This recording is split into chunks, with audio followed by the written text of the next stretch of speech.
আমি কেক বানাবো তা কোনোদিনও বিগড়ে যাবে না, এটা কোনোদিনও হতেই পারে না। তো হ্যালো এভরিওয়ান, আমি দিশা। আশা করছি তোমরা সবাই অনেক ভালো আছো। আমার লোকেশন নেপালগঞ্জ হাট। তোমরা যদি কেউ আমার থেকে কেক নিতে চাও আমার সাথে কন্ট্যাক্ট করতে পারো। আজকের ডেকোরেশনটা তোমাদের যদি না ভালো লাগে তাহলে তোমরা আমাকে কমেন্টে উল্টোপাল্টা বলে যেতে পারো। যাই হোক, চলো কেকটার ব্যাপারে একটু বলি। এটা 1/2 পাউন্ডের কেক ছিল, আর শুধু কাস্টমার বলেছে কেকটা একটু ব্লু এর মধ্যে রাখতে। এই কেকটার জন্য আমাকে একটু ঝামেলার মধ্যেই পড়তে হয়েছে বলতে পারো। এই কেকটা আইসিং করার পরে আমি ফ্রিজে রেখে দিয়েছিলাম, তার পরের দিন আমি ডেকোরেশনটা করব বলে। তো ওই দিন রাতেতেই ফ্রিজটা খারাপ হয়ে যায়, তার জন্য কেকটা পুরো সেট হয়নি। এই কেকটা আমি কমপ্লিট করে স্কুলে চলে গেছিলাম। আমি তখনও পর্যন্ত জানতাম না যে আমাদের বাড়ির ফ্রিজটা খারাপ হয়ে গেছিল। তো আমি কিছু কারণের জন্য স্কুল থেকে আবার আমি বাড়ি এসেছিলাম, তখন আমি চেক করে দেখলাম যে ফ্রিজটা সত্যি খারাপ হয়ে গেছিল। তো তখন আমার কিছু আর করার ছিল না, এই কেকটা কিন্তু কাস্টমারকে তারপরে দিতে হয়েছিল। তো কাস্টমার টেস্ট করে আমাকে বললো যে কেকটা খুবই ভালো হয়েছে খেতে, কিন্তু ক্রিমটা অনেকটা নরম লাগছিল খেতে। তারপর তাকে বলি যে হ্যাঁ, আমাদের বাড়ি ফ্রিজটা খারাপ হয়ে গেছিল, তার জন্য পুরো কেকটা সেট হয়নি। আমার কাছে সময় ছিল না বলে আমি আর কাস্টমারকে জানাতে পারিনি যে কেকটা তোমার কাছে নিয়ে রেখে দাও, তুমি সেট করে নেবে।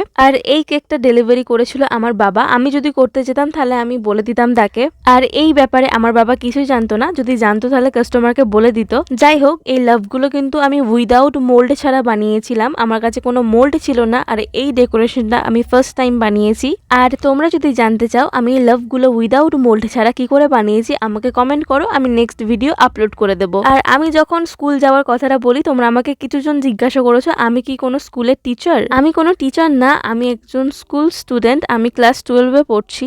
এই ভিডিওতে আমি কারোর নামটা নিতে পারিনি। তোমরা যদি চাও তোমাদের নেক্সট ভিডিওতে নাম নেই, তাড়াতাড়ি কমেন্টটা করে যাও। ব্যাস, আজকের জন্য এতটাই।